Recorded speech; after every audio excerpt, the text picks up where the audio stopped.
So as I was saying, on the east side of the Mishkan, he wanted Aaron and Moshe and Aaron's sons.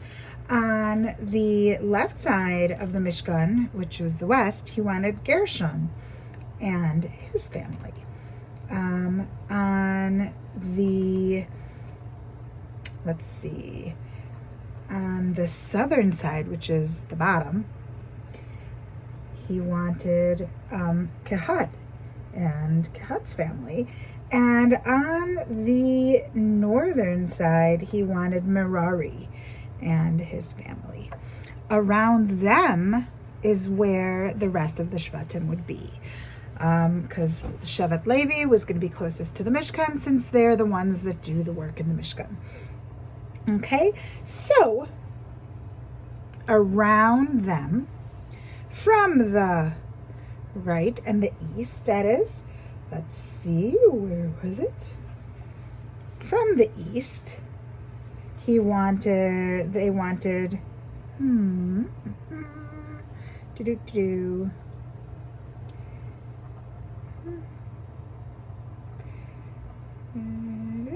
okay, so,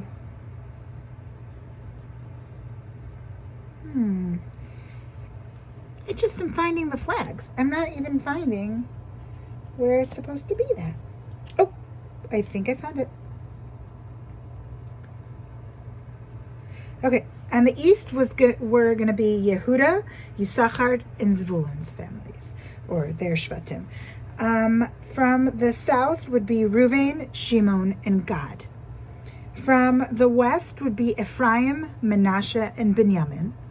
And from the north would be Dan, Asher, and Naphtali. Okay? Now, Moshe, when Hashem was telling him this, was a little worried because he was concerned that they were going to all start fighting with each other about it, since he had to tell them where they were supposed to be, where they were supposed to walk, where they were supposed to rest. He was worried that they were going to be mad at each other and start bickering and fighting about this. So Hashem said, don't worry. All of them already know where they're supposed to be, because Yaakov, their tati, their father, told them how they're supposed to walk when they are at the funeral. Prior to, hold on.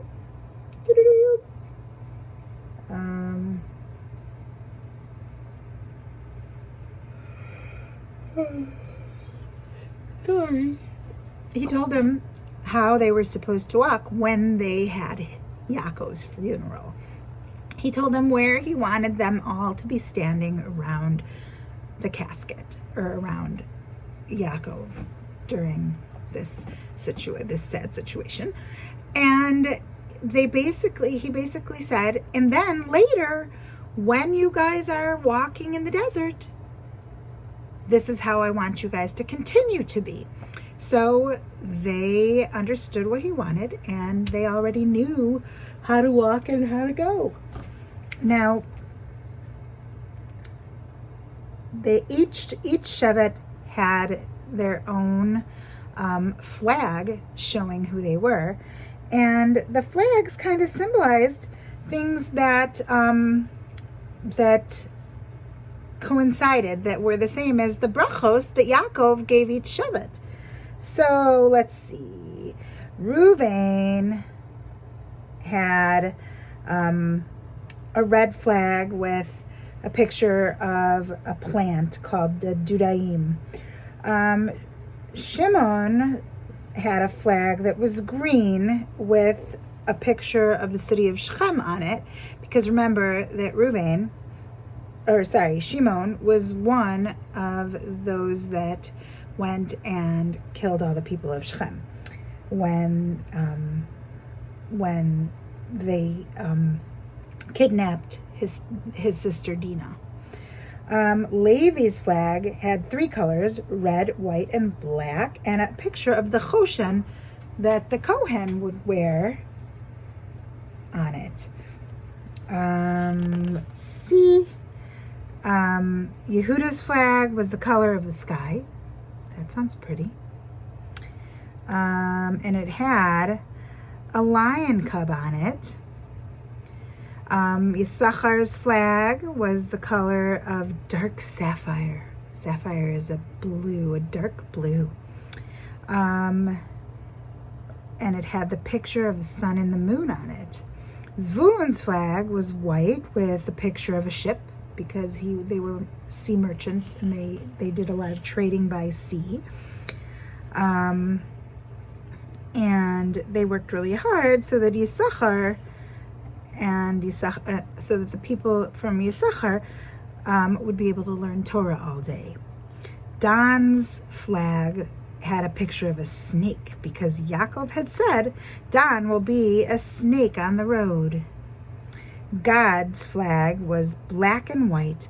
On it was a picture of soldiers in an army because Yaakov had blessed him that he would go to war and win. Naphtali had the flag the color of red wine. That's a pretty color. We all know red is my favorite. On it was a picture of a deer because Naphtali is compared to a deer. Asher's flag had a picture of a tree. Ephraim's an ox. And on Menashe's flag, there was a picture of a re'em, which is a kind of a deer. Binyamin's flag had all the colors of all the other flags on it.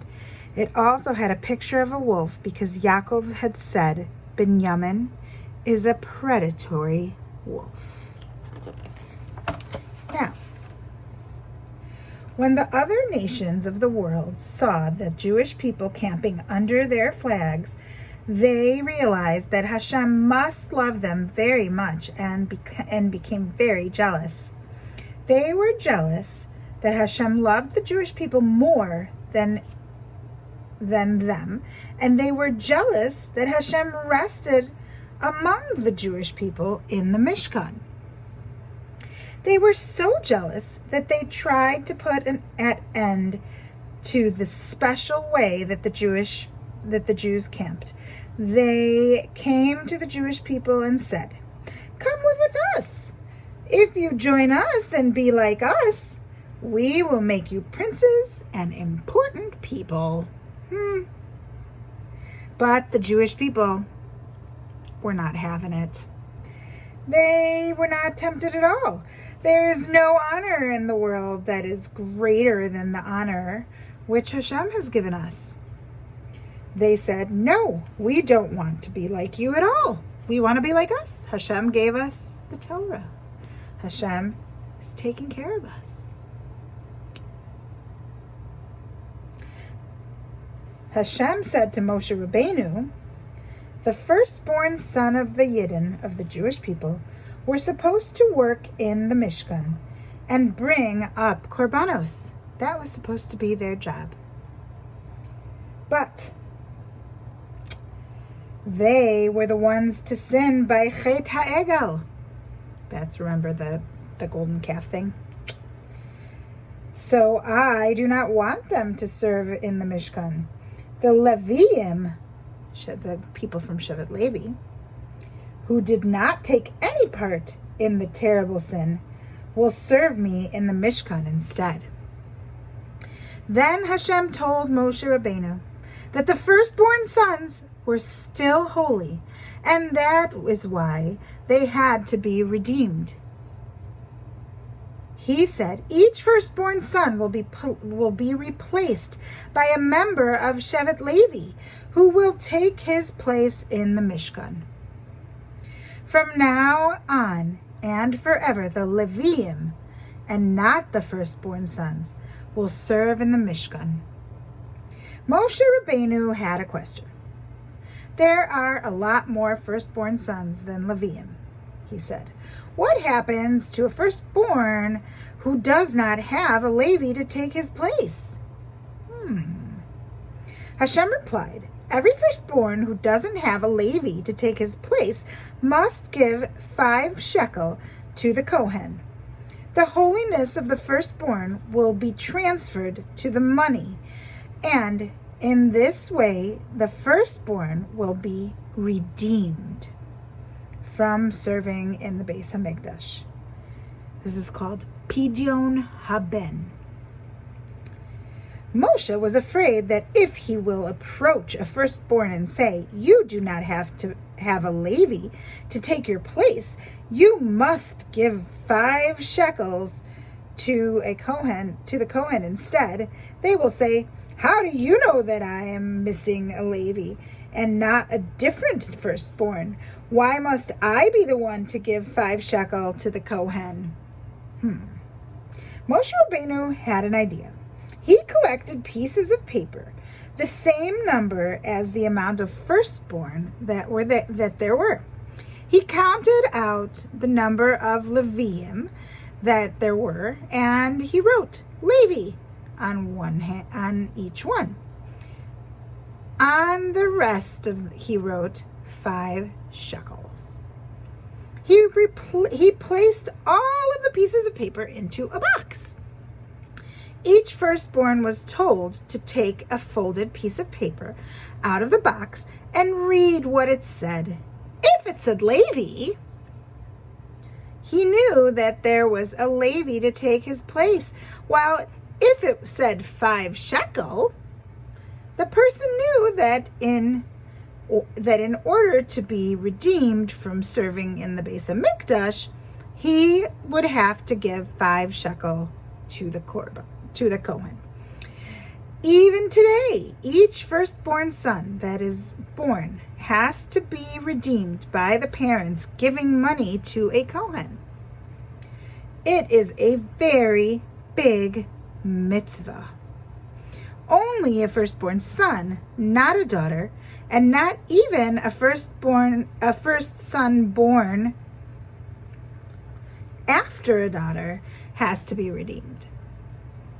Parents who have a firstborn son and redeem him are very happy to do such a special mitzvah and do it together with a festive meal.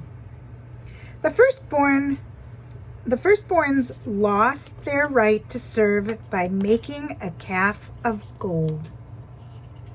Instead, the Leviim served Hashem from age 20 till 50 years old. Until this day, 5 shekels are given to redeem every firstborn boy. Doing this mitzvah of Pidyon Haben brings parents a great deal of joy. And that, my friends, is the end of this week's Parsha. See you soon.